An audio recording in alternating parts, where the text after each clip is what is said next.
Estamos acá, nadie sabe nada. No, ¿sabe para qué fue, No, ¿sabe para qué fue Jorgelina? Para que deje hablar con nosotros. claro, ¿Sabe para nadie qué le sabía hicieron esta nada. jugada? Para sacarla del aire, para cortarle el teléfono, No, pues para si es así, sacarla es del una aire. locura. O sea, No, es perverso. pues nosotros estamos Es mostrando la perverso. foto. Doctor Hugo López Carribero, buen día. Hola Pablo, buen día. Buen día, Gusto. ¿cómo le va? Mucho gusto. Gracias por venir. Con todo gusto. Jorgelina, tengo al doctor Hugo López Carribero con nosotros, que es un Bueno. prestigioso jurista. Quiero saber, a ver, ¿qué se puede hacer en estos casos? ¿Están jugando con la desesperación de la gente? Sí, lo que duele mucho, Pablo, es que, según lo que tengo escuchado hasta ahora, haberle dicho a la señora que tenían información certera y hasta que la habían encontrado, ¿no es cierto? Haber avanzado es sobre verdad. esa hipótesis tan angustiosa solamente para sacarla del aire. Jorgelina, Es decir, ¿quién es la fiscal o el fiscal de esta causa? Perdón, doctor, discúlpeme. López Vidal, Matías López Vidal. Doctor Matías López Vidal, buen día. Con sumo respeto me dirijo a usted para solicitarle investigue esta situación. Bueno, si usted, doctor Hugo López Carribero, ¿cómo le va? Hola Buen Pablo, día, ¿cómo está? nuevamente, con todo gusto, Pablo, Bien. buen día. Buen día. Primer pregunta, lo voy a pasar por algunos temas. Después vamos a hablar de la Argentina insegura, pero primera pregunta, cuando hay una muerte dudosa, Sí. ¿es de estilo, digamos, de fiscalía, digamos, de la investigación judicial, llegar hasta las últimas consecuencias, hasta el último análisis, último análisis, y con eso determinar y decirle a la familia, miren, pasó, o al abogado de la familia, pasó esto? Sí, ¿Así es? siempre, Pablo, porque muchas veces las personas son encontradas ya sin vida y sin un estudio, que es el estudio de autopsia, no se puede establecer a ciencia cierta cuál fue la causal o las causales del fallecimiento. Sí. Esto, por supuesto, no se genera esta duda en los casos en que una persona fallece en un hospital luego de varios meses de internación por una enfermedad grave, por una enfermedad terminal, porque no es necesario, ya los antecedentes inmediatos hacen ver bien a las claras cuál es el motivo del fallecimiento. Sí, correcto. Pero en los casos en que se puede preestablecer, digamos a primera vista, la posibilidad de una muerte súbita, por ejemplo, es dable, es totalmente atendible hacer el estudio de autopsia. Correcto. Para descartar cualquier otro tipo de causal de muerte, como por ejemplo un envenenamiento. La autopsia incluye los análisis posteriores, histopatológico y toxicológico. Los histopatológicos, exactamente. Se extraen de allí muestras de los tejidos y se los envía para su análisis microscópico. Perfecto. Esto está derecho, está, digamos, dentro Sí, claro.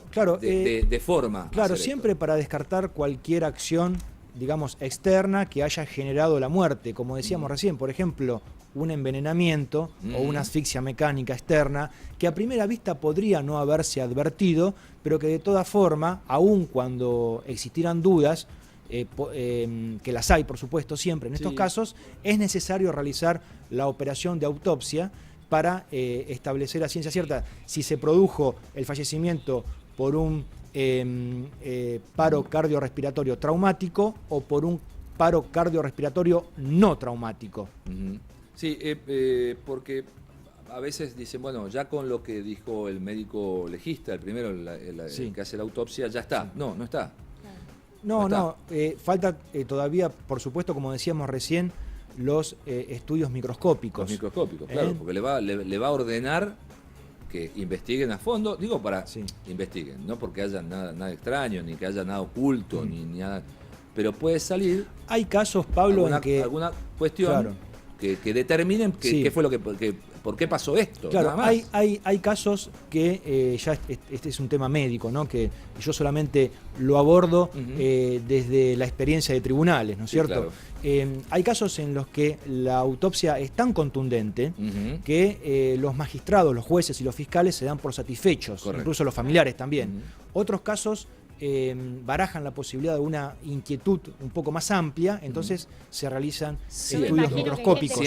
Siendo Jorge Ibáñez, siendo un hombre joven, y siendo un hombre quién joven. es, diciendo quién es, yo creo que van a ir hasta el último detalle para entregarle al abogado. Y sin antecedentes, ¿no? Sí, sin antecedentes de tipo médico que, digamos, haga presumir Por eso. Hay que esperar. Este desenlace. Hay Salvo que esperar. alguna cuestión genética que se habló del papá o del abuelo, que tuvo algunas... no, el papá está con vida, afortunadamente. Sí, el abuelo que tuvo algún desenlace similar. Hay que esperar. Hay que esperar, no hay que ser temerario de subirse. El problema es cuando el periodista quiere ser otra cosa. Si es abogado, tiene que llamar a un abogado, no tiene que ser abogado. Si quiere ser abogado, que vaya y estudie. O si no, llama a un abogado y lo consulta. No sé lo que me dijiste, Nico, porque cada vez que hablo vos me hablas encima. Si quiere ser médico, que consulte un médico. Quiere ser un cardiólogo, traiga un cardiólogo. O sea, por eso, muchachos, esperen un poquito hasta que salgan todos los estudios. Todos los estudios, ahí sí informamos de que falleció el señor Jorge Ibáñez. Lo cambio de tema. ¿Me decías, Nico? ¿Querías decirme algo más? De Ibáñez seguimos hablando. ¿Querés que cierre? Lo que yo le quería preguntar al doctor López Jarribero era el tema de complemento, lo que puede incidir algún medicamento. No quiero decir, separemos drogas de drogas nocivas en cuanto estupefacientes en cuanto a hasta una receta médica o algo recetado médicamente. Si eso fuera el desencadenante, ¿cómo se sabe? Sí, eso únicamente están en condiciones de abordarlo los estudios microscópicos, que ¿Eso también cuánto tarda? Bueno, hay algunos que tardan pocas horas y otros que tardan algunos días, alrededor de una semana.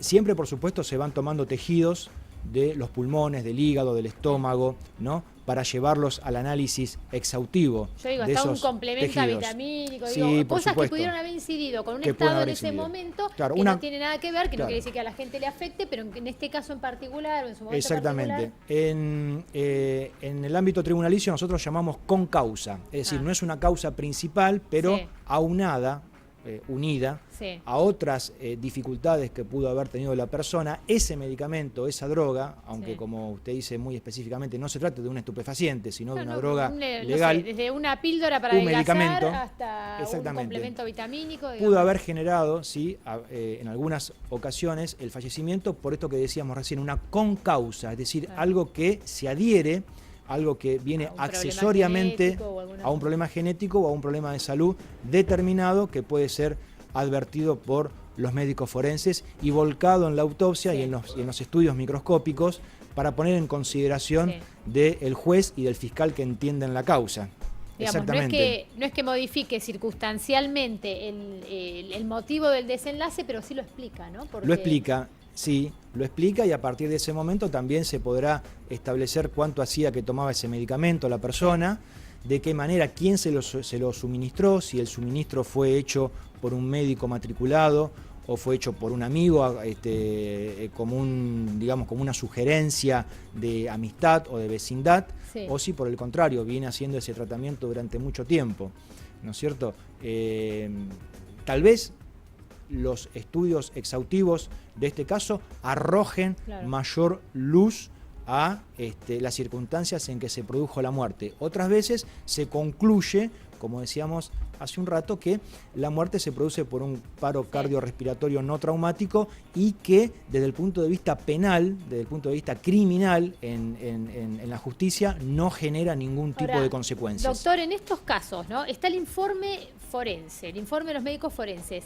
Se complementa, falta el toxicológico y demás, se complementa con lo que puede aportar su médico personal. Digo, una vez concluido esto, con todos esos datos, ¿puede el fiscal, si quiere tener algo más detallado, consultar, por ejemplo, o si fuera a su cardiólogo o a su médico personal, que pueda aportar? Lo que habitualmente se hace es, si de la autopsia y de los estudios microscópicos surge alguna inquietud más, surge alguna duda, se convoca a los médicos de la familia o al médico personal para consultarlo en una declaración testimonial para saber si alguna droga o algún medicamento le fue suministrado por él, en qué condiciones, qué tratamiento venía desarrollándose y cómo pudo haber generado algún tipo de vicisitud al momento en que se produce la muerte. Entonces, ¿esto le implica alguna responsabilidad al médico clínico? Digo, si la receta, vamos a poner un ejemplo, yo decía un complejo vitamínico, una píldora para adelgazar, lo que sea. Si le receta esto el médico clínico, ¿no? Y se detecta que tenía una cardiopatía y demás. ¿Hay alguna, la muerte puede estar o puede haberse afectado por esto? Bueno, claro, se descarta, por supuesto, en principio, digamos, la mala fe de cualquier profesional, claro. ¿no? No, digamos, digo hasta desconociendo. Desconociéndolo, puede haber, por supuesto, una situación de negligencia, de imprudencia o de impericia en el marco del ejercicio de la profesión. Pero siempre estas variables o estos matices son estudiados y elaborados siempre que la operación de autopsia y los estudios posteriores arrojen algún grado de inquietud. Claro. ¿No es cierto? Si esto primero, la autopsia y los estudios posteriores, no arrojan inquietud... Claro, si termina una muerte súbita Claro, y demás, generalmente los no... magistrados, los jueces y los fiscales se dan por satisfechos, incluso también los familiares, por supuesto, se dan por satisfechos por este tipo de estudios y dan por concluido el caso para que no trascienda más. Pero, por supuesto, si hay alguna inquietud generada por eso, se convoca a los médicos que anteceden al tratamiento del paciente para dar mayor explicación. Doctor López Carribero, muchísimas gracias. Con gusto, Pablo. Muchas gracias a ustedes. Quédese con nosotros, no se vaya, porque por ahí después tenemos alguna que otra Muy bien. consulta. 9 y 10 de la mañana. Bueno, antes de despedirlo al doctor López Carribero, yo le quiero primero informar al doctor Carribero que he empezado mi procesión por los claustros universitarios de la Facultad de Derecho, pero todavía me falta aprender lo que saben ustedes, me falta. Pero y estoy con los muchachos de Morón, que me están dando una mano, de la Universidad de Morón, que me están dando una mano, formándome como abogado. Falta mucho, pero por lo menos empecé. Muy bien, Pablo, yo por mi parte le ofrezco cualquier tipo de colaboración que pueda servir, ¿no? Que me va a dar una mano los para libros, estudiar. Sí, los libros, los apuntes. Sí, igual le digo que hay una los cosa que es poner acá adentro. Lo más difícil se le va a hacer poner algo acá adentro, no importa. O sea, algo va a entrar. Pero a veces estas cosas se aprenden muchas con charlas de café, ¿no? Seguramente. Que ahora se están desvirtuando a través de los medios masivos de redes sociales. Sí. Se van perdiendo las charlas de café. Y hablando de charla de café, yo he tenido charla de café por ejemplo, con el doctor Bruno Corvo, que es el decano de la Facultad de Derecho de la Universidad. Una persona de mi aprecio personal. Exactamente, el mía también. Decano de la Facultad de Derecho de la Universidad de Morón.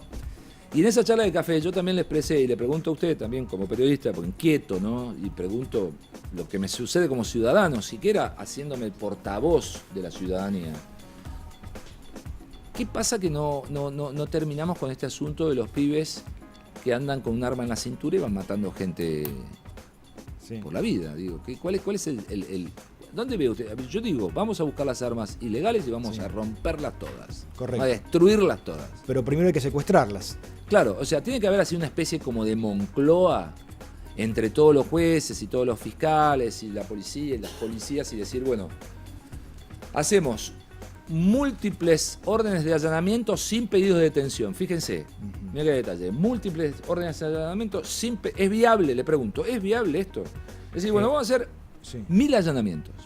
Sí. Aparte de agarrar todas las armas que tienen las fiscalías y en la justicia, y qué sé yo, en los juzgados, y destruirlas. Es decir, bueno, tenemos datos, todo el mundo aporta. Allanamientos un dato acá, un dato acá. Allanamientos Permiso, moradas. Señora, ¿podemos pasar en su casa? Sí, bueno, tiene un arma, la agarran, se la llevan. Digo, mire, hasta con sumo respeto, no rompiendo, ni pateando nada, ni rompiendo una puerta, ni nada, y sin llevarse detenido a nadie. ¿Es posible que el Estado vaya a buscar las armas ilegales y se las colecte y las destruya? Mire, por allanamientos es un poco complicado por la normativa legal vigente. Exacto. Es decir, para hacer un allanamiento se requiere primeramente elementos de convicción atendibles para llevar adelante ese allanamiento en una morada, en un domicilio o en un comercio. Entonces, muchas veces se complica esto, ¿no? La recolección de elementos de prueba que justifiquen, que, digamos, motiven, que den causa a un allanamiento.